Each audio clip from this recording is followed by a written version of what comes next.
Assalamualaikum teman-teman. Di video kali ini kita akan membahas mengenai sistem dinamika dan demokrasi Pancasila. Tanpa berbasa-basi, langsung aja yuk kita ke topik pembahasannya yang pertama. Apa itu demokrasi? Demokrasi adalah bentuk pemerintahan di mana semua warga negaranya memiliki hak yang sama untuk pengambilan keputusan yang dapat mengubah hidup mereka. Demokrasi mengizinkan warga negara ikut serta baik secara langsung atau melalui perwakilan dalam perumusan, pengembangan, dan pembuatan hukum.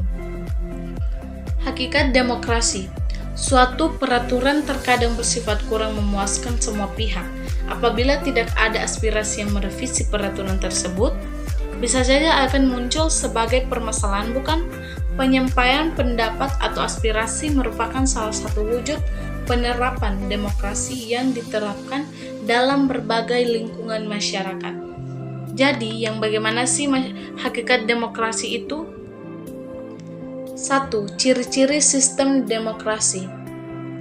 Sebagai suatu sistem pemerintahan, demokrasi memiliki ciri-ciri yang membedakannya dengan sistem lainnya. Ada dua ciri-ciri utama dari sistem demokrasi, apa saja ya? Yuk kita bahas. Yang pertama, tegaknya hukum di lingkungan masyarakat. Dan yang kedua, diakuinya hak asasi manusia oleh setiap anggota masyarakat tersebut. Selain itu, demokrasi konstitusional menurut Maryam Budiojo memiliki ciri-ciri tersendiri yang membedakannya dengan sistem lainnya. Apa aja ciri-ciri demokrasi konstitusional menurut Maryam Budiojo? Mari kita belajar dan cari tahu sama-sama yuk. Yang pertama, adanya perlindungan konstitusional. Yang kedua, adanya badan kehakiman yang bebas dan tidak memihak. Yang ketiga, adanya pemilihan umum yang bebas. Yang keempat, adanya kebebasan menyatakan pendapat. Yang kelima, adanya kebebasan berorganisasi atau berserikat dan beroposisi. Yang keenam, diselenggarakan pendidikan kewarganegaraan. Dan yang ketujuh, kebijaksanaan politik ditetapkan atas dasar kehendak mayoritas. Nah, itu dia ciri-ciri demokrasi konstitusional menurut Maryam Budiojo. Jadi gimana teman-teman? Udah pada paham belum? Udah dong pastinya. Nah, karena teman-teman sudah paham tentang ciri-ciri utama sistem dan ciri-ciri utama sistem demokrasi konstitusional. Yuk kita lanjut yang kedua. Yang kedua, prinsip-prinsip dalam demokrasi. Menurut Henry B. Mayo, pemerintahan demokrasi masyarakat, prinsip-prinsip berikut. A. Menyelesaikan perselisihan secara damai dan melembaga. B. Menjamin terselenggaranya perubahan secara damai dalam suatu masyarakat yang sedang berubah. C. Menyelenggarakan pergantian pimpinan secara teratur. D. Membatasi pemakaian kekerasan sampai minimum. E. Mengakui serta menganggap wajar adanya keanekaragaman. V. Menjamin tegaknya keadilan. Suatu pemerintahan negara bisa dikatakan sebagai negara demokrasi apabila memenuhi syarat-syarat sebagai berikut. A. Terdapatnya undang-undang dasar. B. Adanya pembagian kekuasaan. C. Dilaksanakan pemilihan umum. D. Partai politik lebih dari satu atau multipartai. E. Adanya kebebasan pers. V. Keterlibatan warga negara dalam pembuatan keputusan politik. G. Persamaan di antara warga negara. H. Kebebasan atau kemerdekaan yang diakui dan dipakai oleh warga negara. I. Supremasi hukum. J. Pemilihan umum secara berkala. Yang ketiga, klasifikasi demokrasi. Demokrasi itu sendiri terbagi menjadi 3 kelompok, yaitu A. Demokrasi berdasarkan cara penyaluran. B. Demokrasi berdasarkan aspek ideologi. C.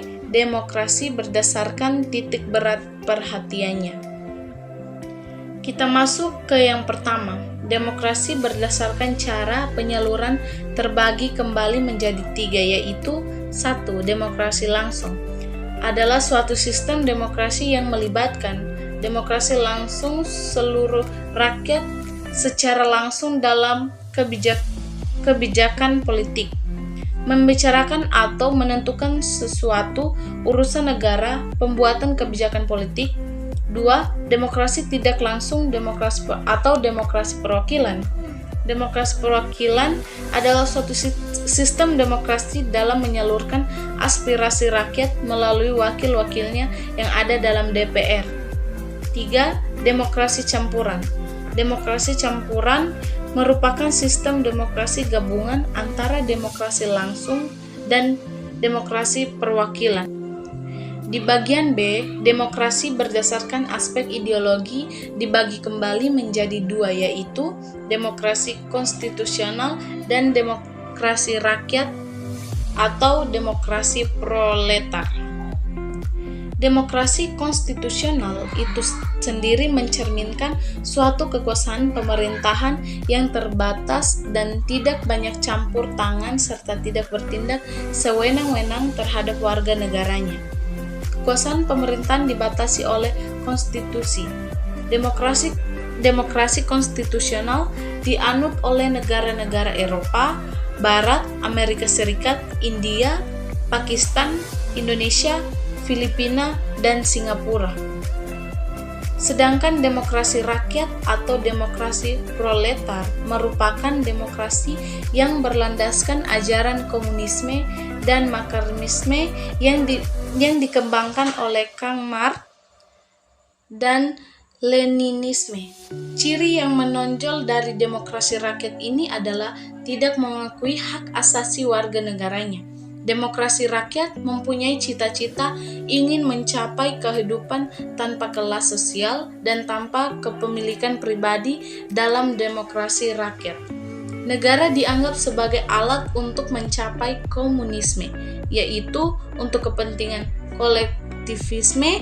Demokrasi rakyat ini bertentangan dengan demokrasi konstitusional. Setelah membahas 2 klasifikasi demokrasi tadi, teman-teman pasti sudah memahami garis besar demokrasi. Di sini kita akan melanjutkan membahas klasifikasi demokrasi berdasarkan titik berat perhatiannya.